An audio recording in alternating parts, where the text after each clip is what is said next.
Hola, bienvenidos a Justo en la Diana, el programa que analiza el hecho noticioso en todos sus círculos de acción. América Latina vive una crisis migratoria sin precedentes. Niños que cruzan solos las fronteras, personas que atraviesan peligrosas selvas a riesgo de morir en el intento, familias enteras que dejan atrás sus hogares con la esperanza de encontrar una vida mejor en otro país. La pandemia, los eventos climáticos y la violencia de los últimos años han incrementado los desplazamientos. Hoy analizamos las causas que motivan estas oleadas migratorias y qué se está haciendo para encontrar soluciones. Pondremos el dardo justo en la diana.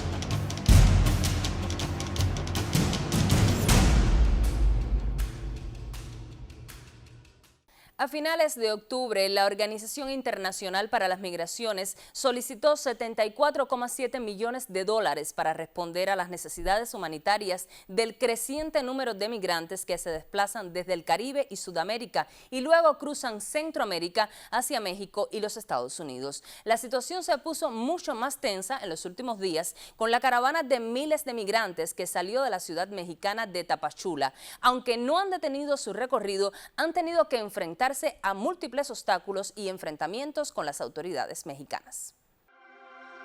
Alrededor de 3.000 inmigrantes atraviesan México en una nueva caravana.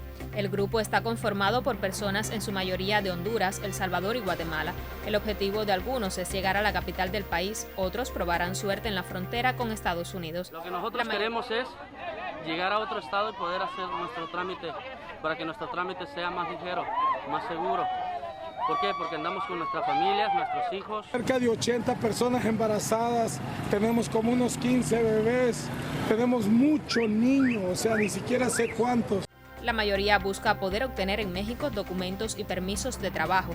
Ellos ven en la capital azteca el único destino posible ante la represión estadounidense en la frontera. De acuerdo con datos de la Oficina de Aduanas y Protección Fronteriza de Washington, las fuerzas de seguridad han deportado a más de 1 millón de migrantes entre octubre de 2020 y septiembre de 2021. Estos inmigrantes aseguran que huyen de la violencia, el desempleo y la pobreza que azota a los países de residencia. Entre 1990 y 2020, la cantidad de migrantes procedentes de Centroamérica ha aumentado significativamente en un 137%, de 6,82 millones a casi 16,2 millones. Para el año 2020 se estimaba que un total aproximado de 16,2 millones de personas provenientes de la región residían en otro país distinto al de origen.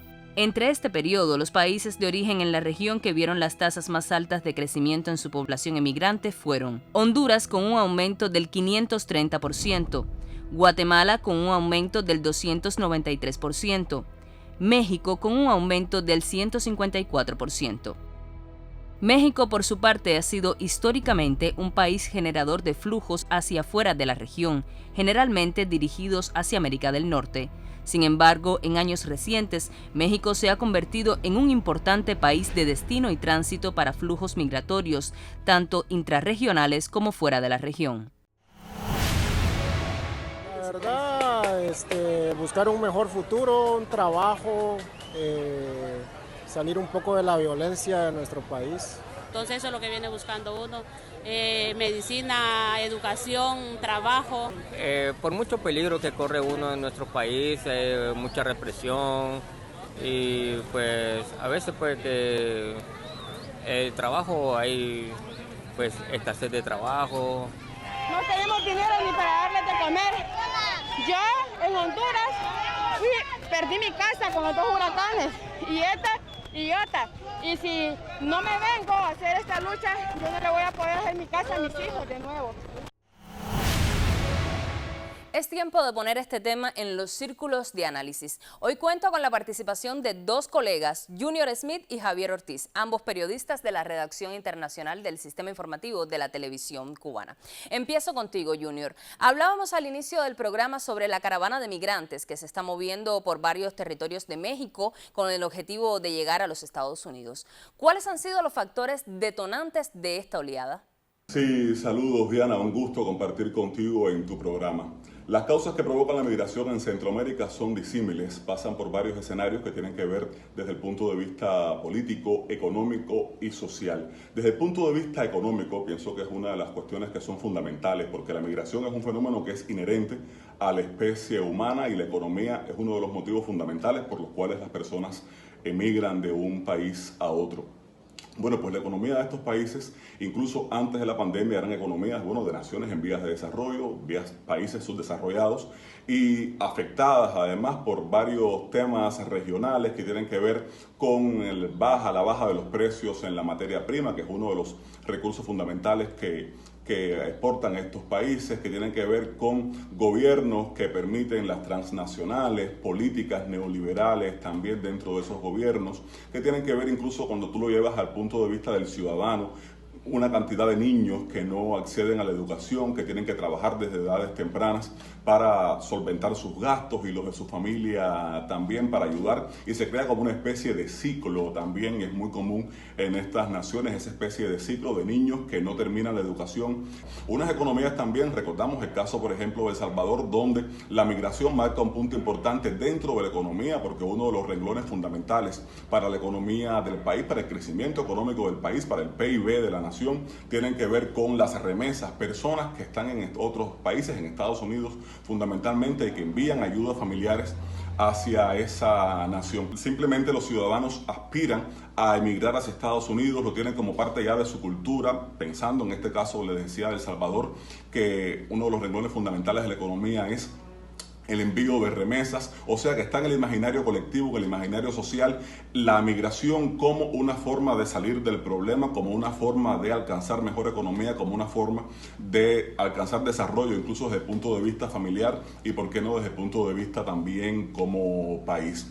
Hay que pensar en el tema de la violencia que hay en estos países de Centroamérica. Hablamos de las maras en el propio Salvador, hablamos de la violencia que es conocida igualmente en Honduras. Hay que pensar también en el tema de las situaciones políticas. Un país como Honduras, como les decía, que tiene una situación política complicada, de acuerdo al presidente que ha estado vinculado a casos de corrupción, casos incluso del tema droga, tan polémico que algunos ciudadanos, que una buena parte de la población considera que es un gobierno que no es constitucional.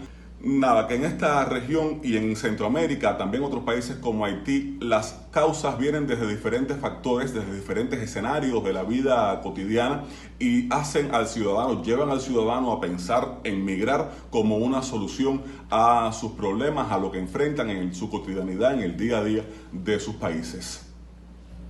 De acuerdo con las cifras actuales, existe un incremento de los desplazamientos en Centroamérica. La COVID-19 y el cambio climático han sido determinantes para las nuevas oleadas migratorias. ¿Cómo se refleja este fenómeno? Sí, como te decía Diana, la pandemia ha venido a agravar el escenario ya preexistente. Siempre me gusta hablar acerca de los puntos de partida porque creo que son importantes. La pandemia de la COVID-19 ha afectado económicamente a todos los países. Y no solamente la economía, ha afectado temas culturales, ha afectado también la sociedad, ha afectado una serie de fenómenos. No se puede hablar de nada en los últimos casi 2 años donde no se habla acerca de la COVID-19 y la economía no escapa de ese fenómeno.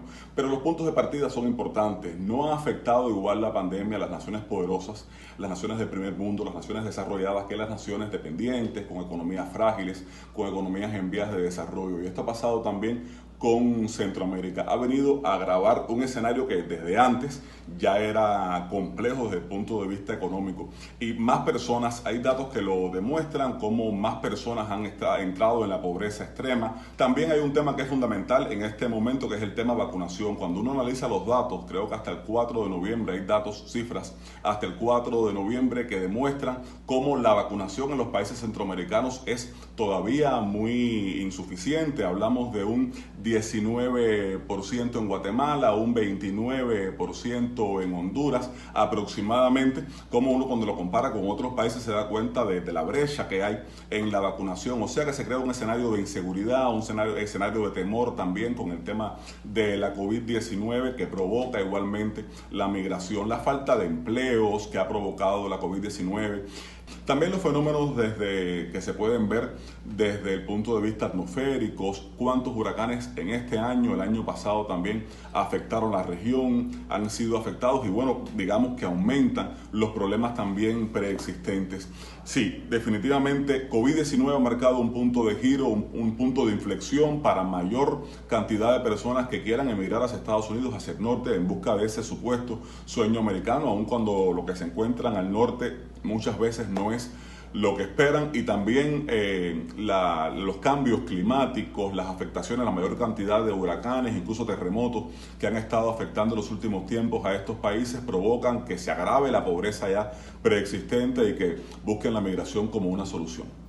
Muchas gracias, Junior. En los próximos minutos se une al análisis el periodista Javier Ortiz para hablar sobre el papel de Estados Unidos y sus políticas en este sentido. Siga con Justo en la Diana.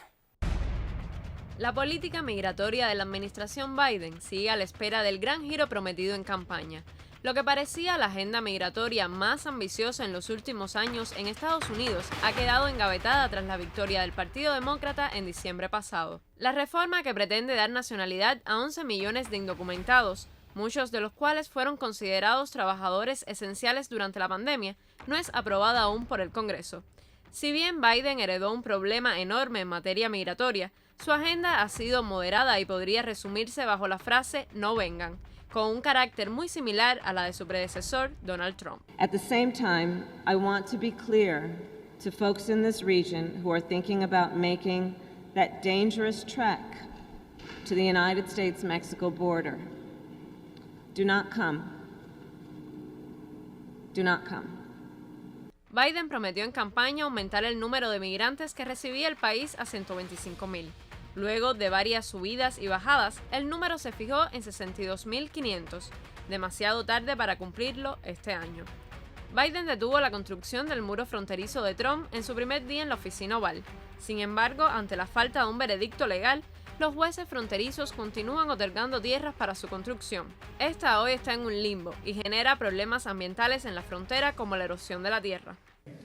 Con la primera medida de hoy vamos a tratar de erradicar la vergüenza moral y nacional mediante la cual el gobierno anterior separó a niños de sus madres y sus padres en la frontera sin un plan para reunificar a estos niños. Algunos siguen bajo custodia y sus padres. La segunda medida se refiere a las causas fundamentales de los problemas de inmigración en la frontera, y la tercera medida ordena una revisión a fondo de las terribles y contraproducentes políticas de inmigración del gobierno anterior, especialmente en la frontera. Durante la campaña, Biden aseguró que pondría fin a los centros de detención en la frontera. Paradójicamente, el presidente ha abierto nuevas instalaciones de este tipo. Asimismo, prometió reunir a los niños separados de sus padres. Solo 7 se han reunido con ellos desde que asumió el cargo. Se estima que 2.127 niños están esperando su reunión. Pero, ¿quién construyó las jaulas? Pregúntale, ¿quién construyó las jaulas? Déjeme que le pregunte de su política de inmigración. La administración de Obama no pudo reformar inmigración, que era una de las promesas de la campaña. Y también hicieron centros de detención en la frontera. ¿Por qué los votantes le podrían confiar a usted una solución a este problema? Se hizo... cometimos un error y tardamos mucho en corregir eso. Yo seré presidente del país, no vicepresidente. Además, la actual administración mantiene las medidas de deportación express instauradas por Donald Trump. En resumidas cuentas, la realidad está demostrando que Biden y Trump tienen más coincidencias de las esperadas en un asunto tan vital de cara a las intermedias de 2022. Javier, gracias por estar con nosotros por primera vez en el programa. El objetivo principal de los migrantes es llegar a Estados Unidos o Canadá, pero la política de esos países, en especial de Estados Unidos, solo trae consigo trabas. Biden prometió cambiar la política migratoria. ¿Qué ha cumplido de esta promesa? En Estados Unidos el Partido Demócrata siempre ha tenido en agenda una reforma migratoria y nunca han conseguido construir el consenso necesario en el Congreso, particularmente después de que Donald Trump comenzó a agitar el tema migratorio de la forma en que lo hizo a partir del año 2015. Biden llega al poder y, como él mismo reconoció, su llegada causó que el número de inmigrantes que se lanzaban a la frontera aumentara. Esto trajo como consecuencia que el propio Biden tuviera que decir, me parece que agradable que las personas piensen que los voy a dejar pasar, pero no es el caso. Y también llevó a que Kamala Harris fuera hasta Guatemala y pronunciara su famoso "no vengan". La realidad es que Biden no ha encarado una situación normal en la frontera con México debido al número récord de migrantes que han aparecido en los puntos de entrada y por la expectativa que había en algunos países de que Biden flexibilizara determinadas reglas migratorias que permitiera a emigrantes y solicitantes de asilo pasar. No se puede desconectar la expectativa que pudieran tener los migrantes respecto a un cambio de política con Biden, la situación económica generada por la pandemia en estos países y además toda la situación que generó Trump. Biden y Obama en su momento intentaron avanzar cambios en la política migratoria de los Estados Unidos, no tanto pensando en los migrantes que están a la frontera como en los migrantes que están dentro de Estados Unidos, que se encuentran en una situación irregular y que llevan tanto tiempo que ya están integrados en esa sociedad y simplemente podrían tener acceso al estatus de residencia o a la ciudadanía. Y para poder avanzar en un cambio significativo se requiere acción del Congreso de los Estados Unidos. Y el Partido Demócrata por sí solo no puede avanzar, no puede convertir en ley un cambio en la política migratoria. Intentaron con un recurso parlamentario que les permite aprobar una ley con los números, con los asientos que tienen en este momento y la persona encargada, el parlamentario del Senado, la persona encargada de interpretar las reglas del Senado dijo que no podían incluir el tema migratorio en este recurso parlamentario. Así que a menos que ocurra un cambio inesperado en el Partido Republicano, a menos que Donald Trump de repente cambie todo su discurso y decida abrir las puertas a una transformación migratoria, es poco probable que ocurra un cambio en Estados Unidos respecto a la política migratoria, independientemente de lo que haya prometido Biden e independientemente de lo que él desee. Tenemos el recuerdo podemos recordar lo que ocurrió durante 8 años en la presidencia de Obama. Él promovía y tenía el deseo de cambiar la política migratoria, pero nunca pudo construir el consenso dentro del Congreso de los Estados Unidos. Y esto fue antes de que apareciera Trump con su retórica antimigratoria. Y lo único que pudo hacer fue adelantar su programa a los Dreamers, a los migrantes ilegales que llegaron muy jóvenes a Estados Unidos, y lo tuvo que hacer a través de acción ejecutiva, a través de un decreto. Así que quedará por ver si Biden continuará por el mismo camino de Obama y adoptará alguna acción a través de orden ejecutivo. Muchísimas gracias, Javier, por tu participación en el programa para entender el enfoque de la Casa Blanca sobre el fenómeno migratorio. En los próximos minutos hablaremos sobre la postura de México, un país que sirve como puente para los migrantes, pero también como destino. Vuelve con nosotros Junior Smith luego de la pausa.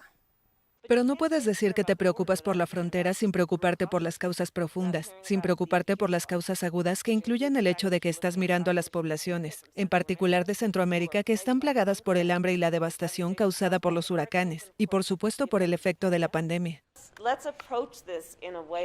Abordemos esto de una manera que reconozca que hay muchos factores. Y al igual que con cualquier problema intratable, no podemos ser simplistas y asumir que hay solo un elemento o forma de abordar el problema general.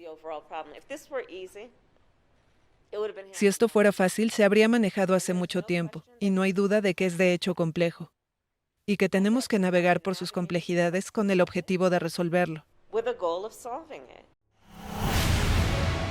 Las acciones fundamentales no son las coercitivas, sino las que incorporan a todas las personas al estudio, al trabajo, a la salud y al bienestar en los lugares en los que nacieron o residen, de modo que no se vean obligadas a abandonar sus pueblos por hambre o violencia y que únicamente emigren quienes deseen hacerlo, que la migración sea opcional y no forzosa, una decisión individual y no un fenómeno de proporciones demográficas.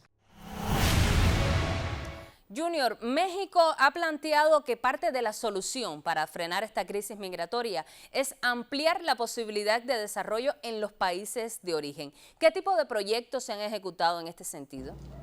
Sí, Diana, México ha jugado un papel fundamental en este sentido. Bueno, pues ha tenido una condición como de intermediario entre los países centroamericanos y Estados Unidos.